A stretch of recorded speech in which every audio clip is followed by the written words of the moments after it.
Amados irmãos, nós estamos ministrando algumas mensagens sobre os milagres de Jesus, e hoje nós vamos ver uma família que precisava muito de um milagre. E eu não sei como é que está a tua casa, a tua vida, a tua família, mas a família que nós vamos ver hoje, ela estava vivendo uma situação tão difícil, uma situação tão impossível de ser resolvida, que não tem jeito. Ou Jesus vem, ou aquela situação seria irremediável. Existem situações na nossa vida que sabemos que somente o Senhor pode resolver. E nessa série de alianças de milagres, ela tem o propósito de nos lembrar que Jesus Cristo, que fez os milagres no passado, é o mesmo Jesus que faz milagres hoje. Na aliança que nós temos no sangue de Jesus, os milagres estão incluídos. Só que às vezes nós desistimos, desanimamos de orar por algumas coisas. E precisamos manter a fé, o ânimo, a coragem de continuar perseverando em oração, porque Deus é poderoso para fazer muito mais além do que estamos pedindo e pensando, e que Deus pode vir com um milagre em qualquer momento da nossa história. Então não deixe de crer que Jesus é poderoso para fazer milagres. E até o final dessa mensagem, eu já quero que você fique aí até o final da mensagem pensando: qual é o milagre que você gostaria de ver Deus, Jesus, fazendo na sua casa, vida ou família? Qual é? Qual é o milagre que você precisa?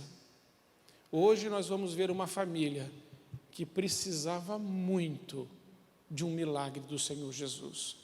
E o texto está em João capítulo 11, a partir do verso 1, que vai falar sobre a família amada de Lázaro, Marta e Maria. Diz assim o texto: estava enfermo Lázaro, de Betânia, da aldeia de Maria e de sua irmã Marta. Esta Maria, cujo irmão Lázaro estava enfermo, era a mesma que ungiu com bálsamo o Senhor e lhe enxugou os pés com os seus cabelos. Mandaram, pois, as irmãs de Lázaro dizer a Jesus: Senhor, está enfermo aquele a quem amas. Ao receber a notícia, disse Jesus: esta enfermidade não é para a morte, e sim para a glória de Deus, a fim de que o Filho de Deus seja por ela glorificado. Ora, amava Jesus a Marta e a sua irmã e a Lázaro. Quando, pois, soube que Lázaro estava doente, ainda se demorou 2 dias do lugar onde estava. Depois disse aos seus discípulos: vamos outra vez para a Judeia. Disseram-lhe os discípulos: Mestre, ainda agora os judeus procuravam apedrejar-te e voltas para lá? Respondeu Jesus: não são 12 horas do dia?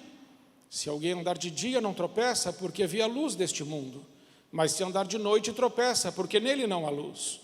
Isto dizia, depois lhes acrescentou: nosso amigo Lázaro adormeceu, mas vou para despertá-lo. Disseram-lhe, pois, os discípulos: Senhor, se dorme, estará salvo. Jesus, porém, falara com respeito à morte de Lázaro, mas eles supunham que estivesse falando do repouso do sono. Então Jesus lhes disse claramente: Lázaro morreu, e por vossa causa me alegro de que lá não estivesse, para que possais crer, mas vamos ter com ele. Então Tomé, chamado Dídimo, disse aos condiscípulos: vamos também nós para morrermos com ele. Chegando Jesus, encontrou Lázaro já sepultado havia 4 dias. Ora, Betânia estava a cerca de 15 estádios perto de Jerusalém. Muitos dentre os judeus tinham vindo ter com Marta e Maria para consolar a respeito do seu irmão. Marta, quando soube que vinha Jesus, saiu ao seu encontro. Maria, porém, ficou sentada em casa. Disse, pois, Marta a Jesus: Senhor, se estiveras aqui, não teria morrido meu irmão. mas também sei que mesmo agora, tudo o que pedires a Deus, Deus te concederá. Declarou-lhe Jesus: teu irmão há de ressurgir. Eu sei, replicou Marta, que ele há de ressurgir na ressurreição no último dia. Disse-lhe Jesus: eu sou a ressurreição e a vida. Quem crê em mim, ainda que morra, viverá. E todo aquele que vive e crê em mim, não morrerá eternamente. Crês isto? Sim, Senhor, respondeu ela. Eu tenho crido que tu és o Cristo, o Filho de Deus, que deveria vir ao mundo. Tendo dito isto, retirou-se e chamou Maria, sua irmã, e lhe disse em particular: o Mestre chegou e te chama. Ela, ouvindo isso, levantou-se depressa e foi ter com ele, pois Jesus ainda não tinha entrado na aldeia, mas permanecia onde Marta se avistara com ele.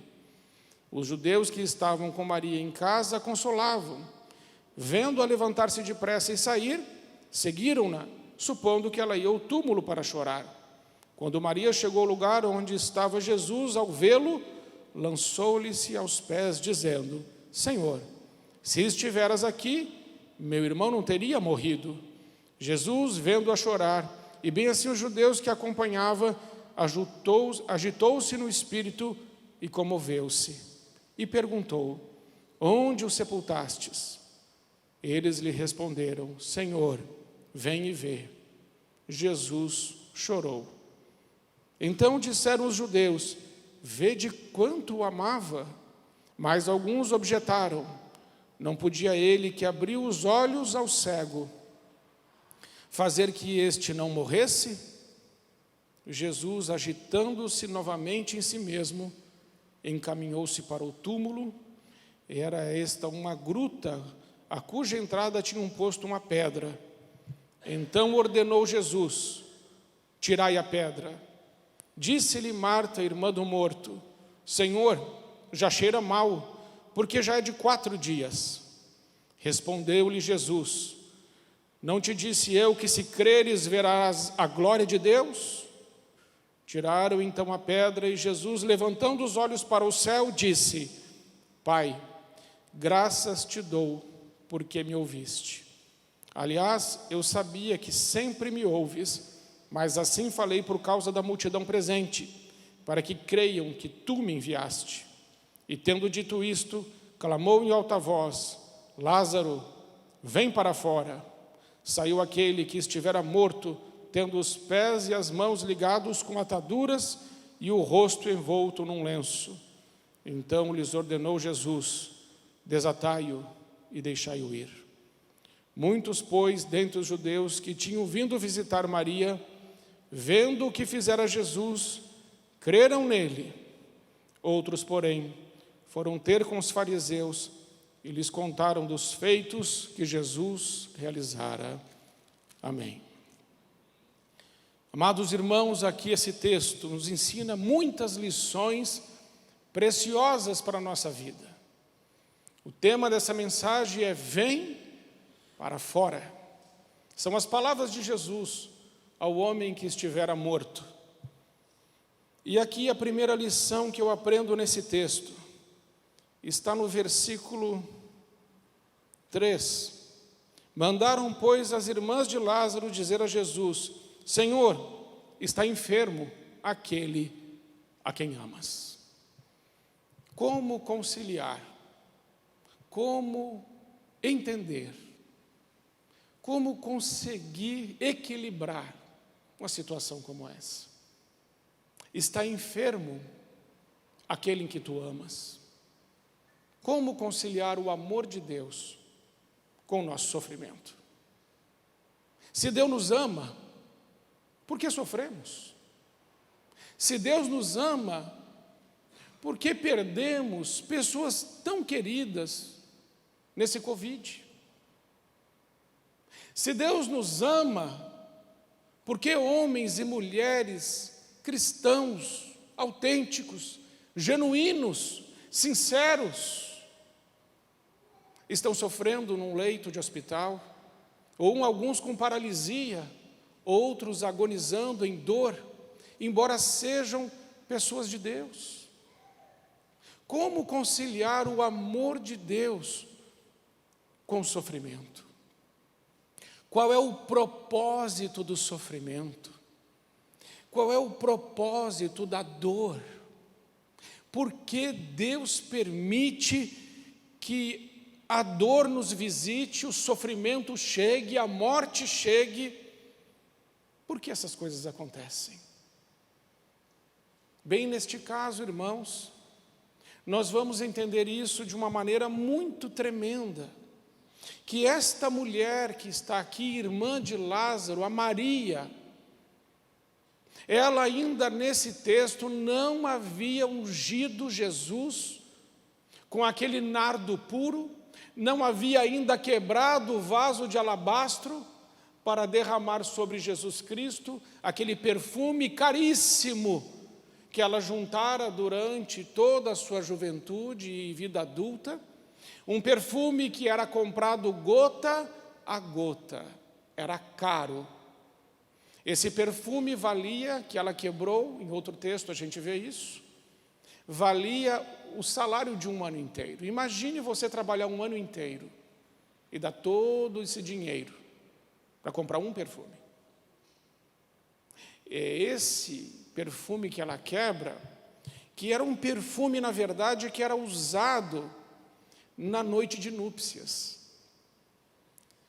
Maria estava guardando isso para o casamento dela. Maria não havia feito isso ainda. Esse milagre aqui é anterior à unção que Maria derrama sobre Jesus, ungindo o corpo dele para o sepultamento. Esse milagre antecede isso. Precisamos entender isso, irmãos. Esse milagre anterior. É porque esse evangelho foi escrito 40 anos depois que Jesus foi assunto aos céus.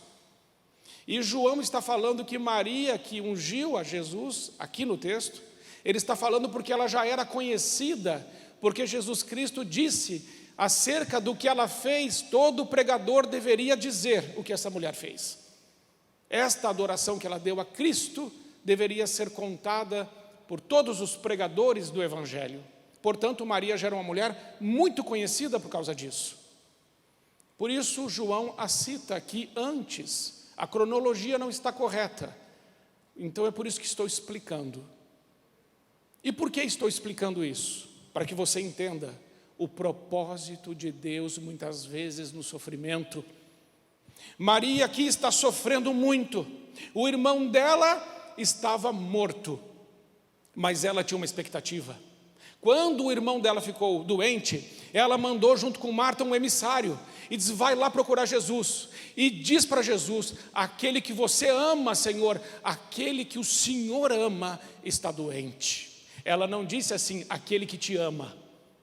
Ela disse assim, aquele que o Senhor ama. E quando ela diz assim, aquele que o Senhor ama, o que ela está querendo dizer? Se o Senhor ama, o Senhor vai vir ligeiro. Porque quem ama tem urgência de atender a pessoa necessitada. Quem ama deixa todas as outras coisas de lado e vai logo socorrer quem precisa. Então Maria diz, e Marta mandam dizer, vai lá e diz para Jesus, aquele que o Senhor ama está enfermo.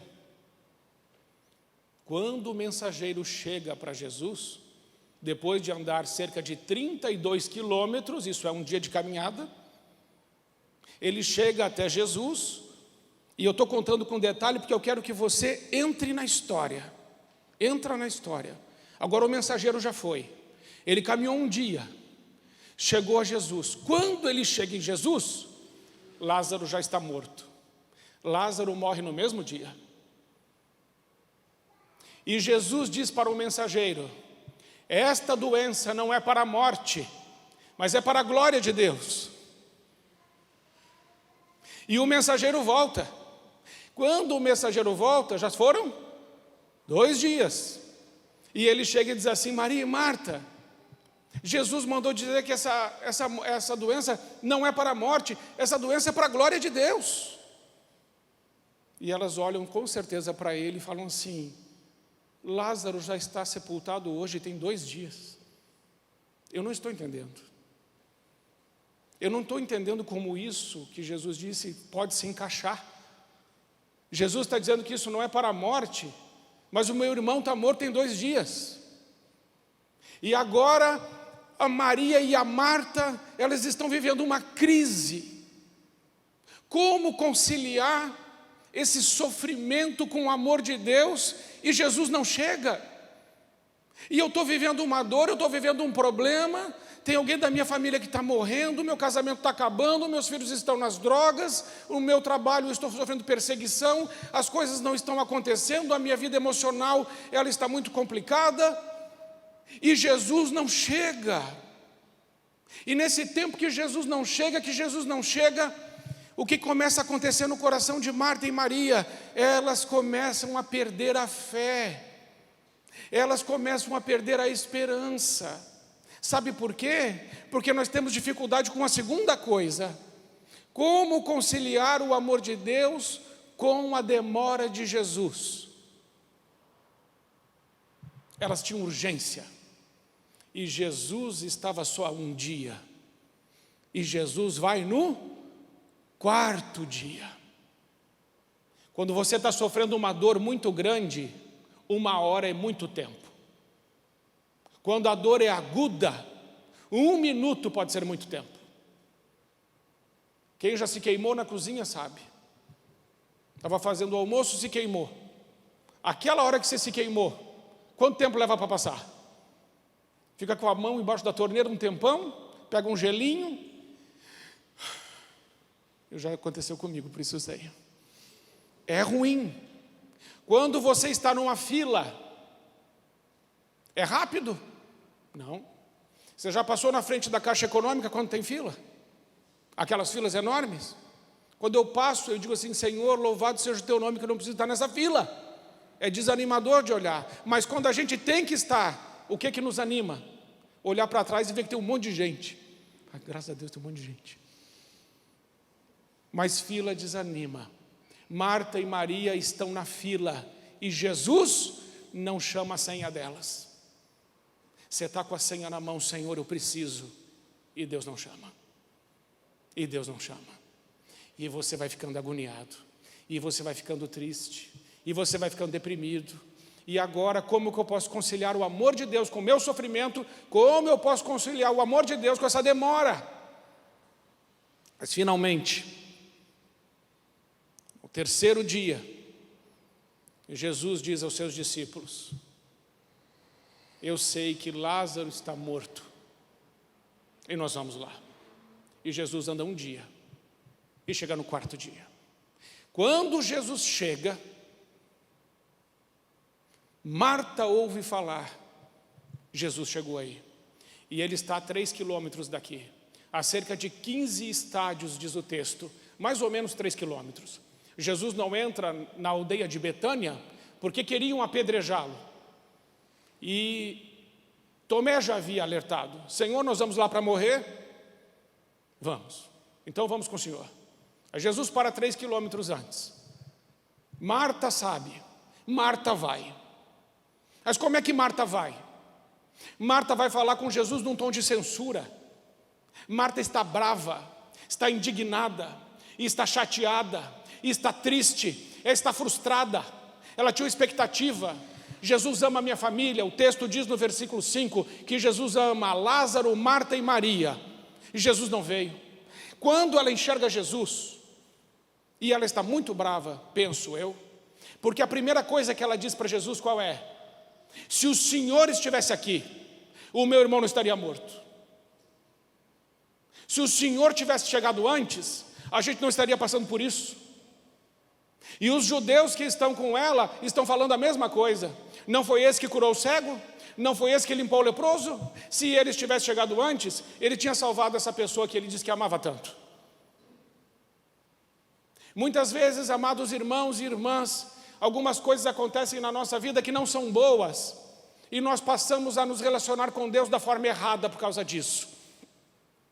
Quando as coisas não saem da forma que queremos, no tempo que queremos, do jeito que pensamos ou imaginamos, podemos ficar frustrados, tristes com Deus e nos afastarmos de Deus e esquecermos o tanto que Ele nos ama, o tanto que já fez por nós e que há um propósito dEle, mesmo em meio à demora, ao sofrimento e à dor, há um propósito de Deus.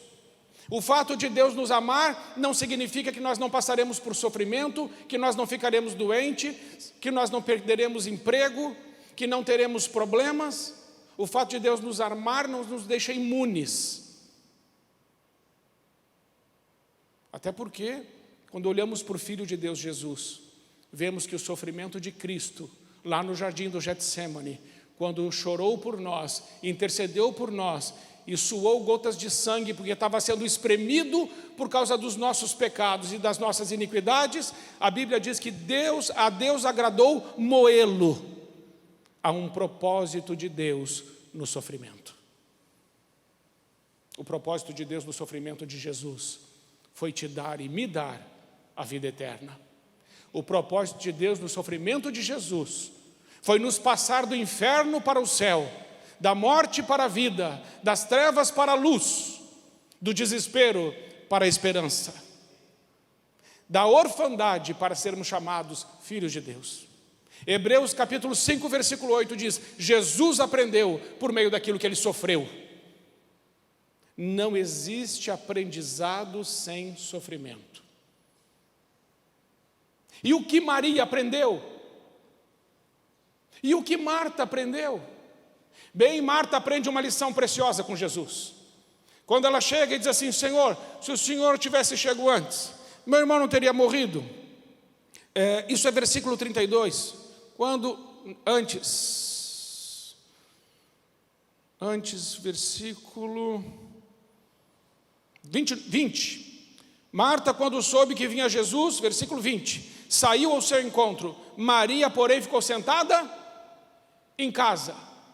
Uma ficou emburrada e foi correndo falar. A outra ficou emburrada e ficou em casa. Antes de Jesus ter que ressuscitar Lázaro, Ele precisa ressuscitar primeiro as duas irmãs de Lázaro, que estão mortas em sua incredulidade. Marta, quando soube, Jesus saiu ao seu encontro. Maria, porém, ficou sentada em casa. Disse, pois, Marta a Jesus: se o Senhor estivesse aqui. Ela não deu nem bom dia. Ela não disse, que bom que o Senhor chegou. Ela não disse nem assim, seja bem-vindo, Senhor Jesus. Ela disse assim, se o Senhor estivesse aqui, meu irmão não teria morrido. Mas também sei que mesmo agora, tudo que pedires a Deus, Deus te concederá. Declarou-lhe Jesus, teu irmão há de ressurgir. Eu sei que ele há de ressurgir na ressurreição do último dia. O sofrimento não estava ensinando nada para Marta. A dor não estava ensinando nada para Marta. Por quê? Porque quando Jesus chega, ela disse assim, se o Senhor estivesse aqui, o meu irmão não teria morrido. Mas eu sei que o Senhor pode todas as coisas. E Jesus diz assim, o teu irmão vai ressurgir. Ela diz assim, eu sei, ele vai ressurgir no último dia. A teologia de Marta está errada, irmãos. A teologia de Marta está completamente errada. E a sua e a minha pode estar também. Jesus chegou e ela disse assim, se o Senhor tivesse chegado, estava resolvido. Mas o Senhor chegou agora, eu sei que meu irmão vai ressuscitar no último dia. E Jesus falou para ela assim, Marta, para com isso. Eu sou a ressurreição e a vida. Aquele que crê em mim nunca morrerá. Eu vou ressuscitar o teu irmão hoje. E ele ensinou uma coisa para Marta. Eu não sou o Deus do ontem. Eu não sou só o Deus do ontem, nem só o Deus da manhã. Eu sou o Deus do hoje. Jesus Cristo é o mesmo ontem, hoje e será eternamente. Ele é poderoso para fazer o milagre agora mesmo. Mas Marta jogou Jesus para o passado e Marta jogou Jesus para o futuro e não o trouxe para o presente. Se você precisa de um milagre, não jogue Deus para o seu passado e nem para o Deus para o seu futuro. Diga para o Deus Todo-Poderoso, Senhor, eu sei que o Senhor pode fazer um milagre na minha vida agora. Ainda que eu esteja clamando há tempo e o Senhor ainda não chegou, e ainda que eu esteja sofrendo e o Senhor não veio, e eu não estou conseguindo conciliar o amor do Senhor com o meu sofrimento, e não estou conseguindo conciliar a demora do Senhor com o meu sofrimento, ainda assim, eu creio no Senhor. O Senhor pode fazer. Então Jesus diz para ela: eu sou a ressurreição e a vida. Quem crê em mim, ainda que morra, viverá, e todo o que vive e crê em mim não morrerá eternamente. Crês isto? Sim, Senhor, respondeu ela, eu tenho crido. Você acha que ela entendeu? Não. Não. Ela não entendeu. Irmãos, é incrível, mas ela ainda não entendeu. Ela vai entender aqui, ó. Versículo 39, Jesus disse: tirai a pedra. Disse-lhe Marta, irmã do morto, isso é o versículo 39, Senhor, já cheira mal, porque já é de 4 dias. Respondeu Jesus: não te disse eu, que se creres verá a glória de Deus? Entendeu? Jesus disse para ela: eu não sou o Deus do ontem, não sou só o Deus do amanhã, eu sou o Deus do hoje. Marta, eu posso fazer agora. Ela diz assim: Senhor, eu creio nada. Jesus chega lá e diz assim: tirem a pedra. Ela diz assim: Senhor, tem 4 dias já, está cheirando mal, isso aí não tem mais jeito não. É o que ela quer querendo dizer. O senhor deve estar ficando doido, isso aí não tem mais quem resolva. Talvez haja uma situação na sua vida que você esteja assim, nem Deus resolve, não há mais o que resolva essa situação. E aí Jesus disse assim para ela: eu já não te disse, Marta, que se você crer, você verá a glória de Deus? Tire a pedra da tua incredulidade. Que Deus nos ajude a tirar nossas pedras de incredulidade, as nossas pedras de falta de fé, as nossas pedras de comodismo, as nossas pedras da conveniência, porque muitas vezes vivemos mais pelo conveniente do que pela convicção, vivemos mais pela realidade dos nossos olhos do que a fé do sobrenatural. E Jesus diz: tirem a pedra. Amados irmãos, precisamos perguntar para Deus que pedras são essas que estão na nossa vida impedindo de Jesus fazer o milagre que Ele deseja fazer. Existe uma parte que é de Deus, mas existe uma parte que é nossa. Em segundo lugar, eu aprendo com esse texto com Maria. Maria não foi conversar com Jesus. Ela estava muito mal. O seu irmão havia morrido. E Maria tem um outro temperamento diferente do de Marta. Ela se fechou. Ela ficou sentada, triste. Sua irmã foi, ela ficou: não vou falar com Jesus. Mas daí Jesus diz assim algo interessante. Você viu que Jesus fala no texto? Ele fala assim para Marta. Versículo 28. Tendo dito isto, e chamou Maria, sua irmã, e disse em particular. Então Marta mandou chamar: o mestre chegou e te chama. Ela, ouvindo isso, levantou-se depressa. O que Jesus fez? Chamou. Diz: olha, chama lá a Maria. E Jesus ainda está a 3 quilômetros de Betânia. Jesus primeiro está consertando o coração de Marta e Maria para depois fazer um milagre lá com Lázaro. Porque ressuscitar Lázaro para Jesus é fácil, Ele é Deus. Mas não é tão simples organizar o nosso mundo interior. Não é tão simples organizar o nosso mundo interior. O nosso mundo interior tem muitas curvas. O nosso mundo interior é complicado. Dentro de nós tem mágoas, tem perdas, tem abuso. A Maria está frustrada, Maria está triste, ela está chateada, e essa frustração paralisou a Maria. Ela não consegue procurar Jesus, ela não consegue mais adorar, ela não consegue mais se alegrar. Eles eram bons amigos, Jesus comia lá na casa dela, eles tinham um relacionamento de intimidade, mas agora esse relacionamento está quebrado, porque as coisas não saíram do jeito que ela imaginava. Ela está triste, ela está decepcionada, ela está chateada, ela está deprimida.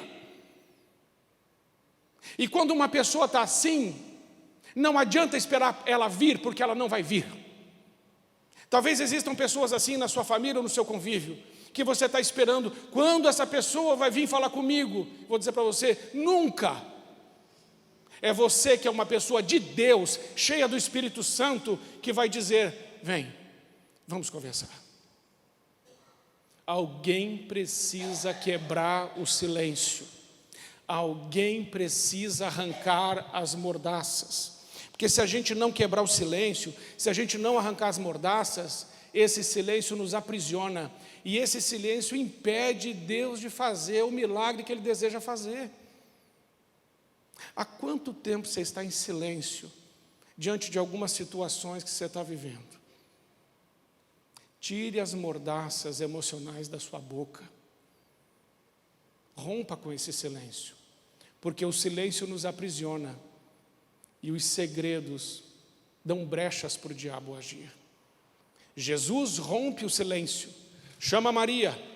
Quem é maduro quebra o silêncio. Quem é maduro vai até o outro. Quem é maduro tem uma palavra de Deus. Quem é maduro perdoa, tem compaixão e misericórdia. Quem é maduro não é egoísta, não é egocêntrico, não é hedonista, mas coloca Deus no centro. Maturidade é centralizar o outro. Muito bem, Deus chama Maria. Maria vem. E a primeira coisa que ela vai dizer para Jesus é a mesma coisa que a irmã disse. Senhor, se o Senhor tivesse estado aqui, meu irmão não teria morrido. Jesus não diz nada. Ele não responde. A resposta de Jesus para Maria é o seu silêncio. Sabe o que Jesus fez? Diante da dor de Maria, o que Jesus fez? Ele chorou. Ele chorou. Sabe, irmãos, a cura de algumas pessoas que estão perto de nós vão acontecer quando a gente der um abraço nelas e só chorar junto. Porque as palavras, às vezes, não vão adiantar de absolutamente nada. A palavra de Deus diz, chorai com os que choram. Fácil? Não. Porque quando você pensa em conversar com a pessoa, tem palavra para dar para a pessoa? Não. O que ela fez machucou tanto, o que ela fez magoou tanto, a indiferença dela, tudo o que aconteceu. O que te resta? Um abraço e lágrimas. Isso restaura. Então Jesus vai. E Jesus ressuscita Lázaro. O que acontece com Maria?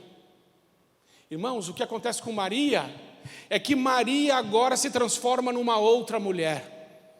E ela vai dar aquela adoração que Jesus vai dizer que a adoração dela deve ser pregada por todo pregador. O que aquela mulher fez? Foi esta mulher, Maria. Onde o sofrimento levou Maria? O sofrimento levou Maria à adoração que Deus deseja. Portanto, o teu sofrimento pavimenta a estrada da adoração. O teu sofrimento pavimenta a estrada da adoração. Para que serve o sofrimento? Para entregarmos a Deus uma adoração que o agrada em espírito e em verdade. Maria entregou essa adoração porque ela era muito grata a Deus por tudo quanto Ele fez por ela. Você é grato a Deus por tudo quanto Ele tem feito por você? O teu sofrimento tem propósito.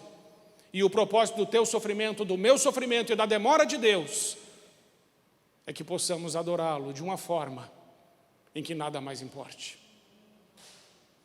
E uma semana antes, talvez uns 4, 5 dias antes de Jesus ir para a cruz, é que Jesus vai na aldeia de novo de Betânia, na casa de Lázaro, ressurreto, de Maria e de Marta, e ele vai jantar lá. E ele escolheu aquela casa, essa aqui, para fazer uma das suas últimas refeições. Como ele amava essa família. Jesus ama a sua família. Jesus ama você. E se você tem alguma dor, alguma ferida, uma história que não foi resolvida, se você não está conseguindo conciliar o teu sofrimento com o amor de Deus, nem a demora com o amor de Deus, essa história explica que há um propósito maior. E qual é o propósito? O propósito era a ressurreição de Lázaro. Porque a palavra de Deus vai dizer que depois que Jesus ressuscita Lázaro, muitas pessoas passam a crer nele por causa deste milagre. O milagre não tem um fim em si mesmo. O milagre é para a glória de Deus. Quando Deus fizer um milagre na sua vida, na sua família, o propósito desse milagre é que muitas pessoas vendo isso, glorifiquem ao Senhor Jesus que está no céu e digam: Deus existe, Ele é bom, Ele age, Ele ama. É para isso que é o milagre. Ele não tem um fim em si. O milagre é pedagógico. O milagre nos ensina e ensina a outros. Bem, Lázaro ressuscita. E a última lição que eu aprendo nesse texto é que Lázaro sai todo atado com um lenço no rosto. O que isso significa? Significa que Lázaro agora está vivo, mas está todo atado. E Jesus diz: desatai-o. O que eu aprendo? Não adianta estar vivo se você está todo atado. Não adianta estar vivo se você não é livre. Não adianta estar vivo se você está cheio de bandagens, de tanta ferida, de tanta dor, de tanta mágoa, de tanta perda, de tanta tristeza, de tanta decepção e desilusão. Não adianta estar vivo desse jeito.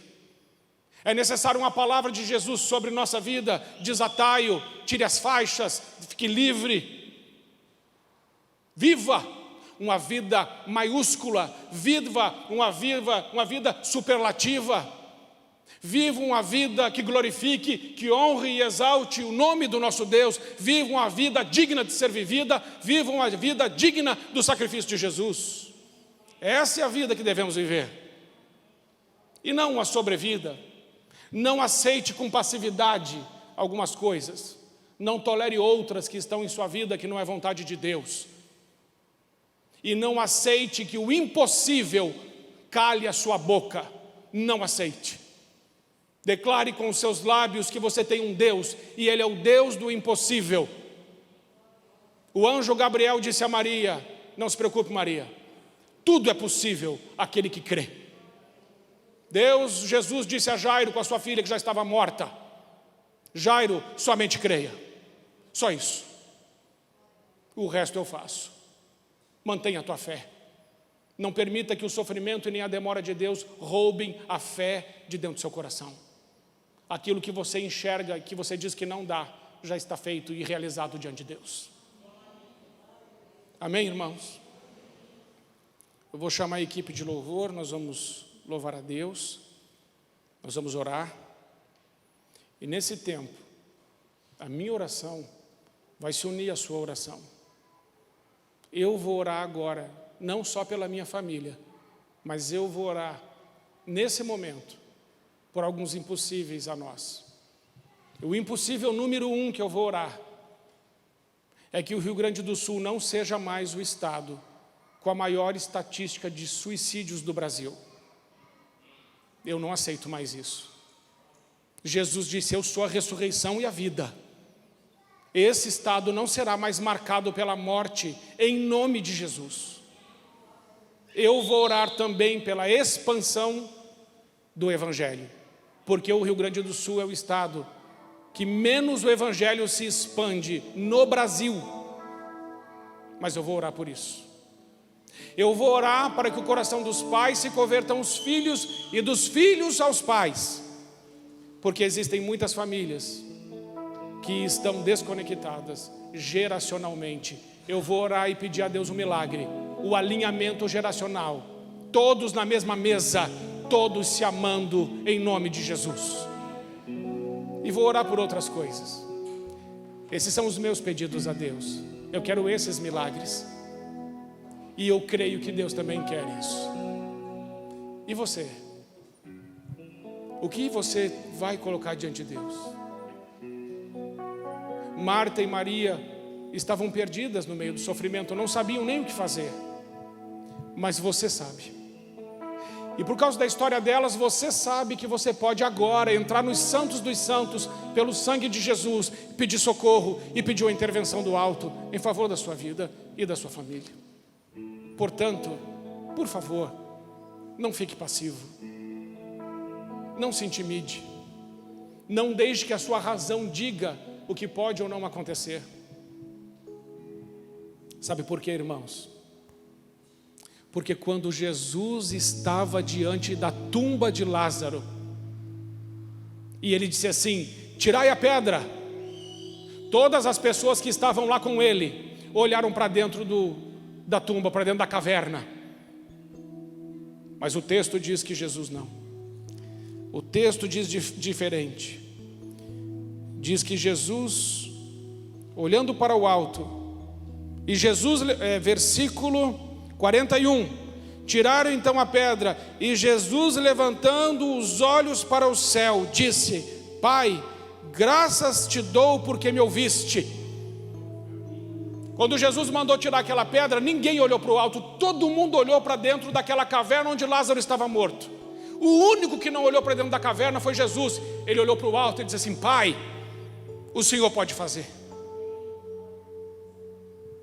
Para de olhar para essa caverna maldita de morte e começa a olhar para o Deus Todo-Poderoso da glória e diga assim: Pai, eu sei que o Senhor me ouve, e que o mesmo Deus que fez milagres no passado pode fazer hoje, pode fazer agora, porque Ele tem todo o poder, domínio, governo e autoridade.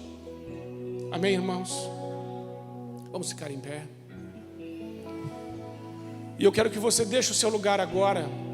Nós vamos ocupar o altar, cuidando com um pouco do espaço. Vou pedir que vocês que vierem primeiro cheguem mais à frente para a gente orar. Traz o seu pedido. Qual o milagre? Qual é a situação? Vem. Não vai caber todo mundo. Eu peço que quem tem as causas mais urgentes deixem os seus lugares, e depois os outros irmãos podem vir. Quem tem as causas mais urgentes, vem primeiro, e os outros irmãos vêm depois, e nós vamos aqui orando juntos, vamos pedir um milagre de Deus. E no meio desse louvor, nós vamos adorar a Deus, e no meio desse louvor, nós vamos clamar a Deus. A palavra de Deus diz que Ele habita no meio dos louvores do seu povo. Enquanto estivermos louvando, Deus está no meio de nós. Ele é poderoso para agir. Então podem vir. Se alguém mais quiser vir, ainda há espaço. Deixe o seu lugar e venha orar pelo milagre que o Espírito Santo já falou ao seu coração que é possível. Faça esse movimento. Deixe o seu lugar em nome de Jesus. Amados irmãos, não sei você, mas eu estou me sentindo melhor. Nós temos tantas coisas, tantas questões, mas quando nós nos achegamos na presença do nosso Pai, as coisas começam a melhorar. A ansiedade vai embora, os problemas se dissolvem, porque Ele é Senhor. E basta uma palavra dEle e a nossa realidade muda. Uma palavra. Uma palavra. Pai querido, nós queremos agradecer ao Senhor. Só agradecer. Porque, Senhor, se nós pudéssemos medir, sentir todo o Teu amor por nós, nós andaríamos de joelhos o resto da vida. Porque é tão grande, é tão sublime, é tão real.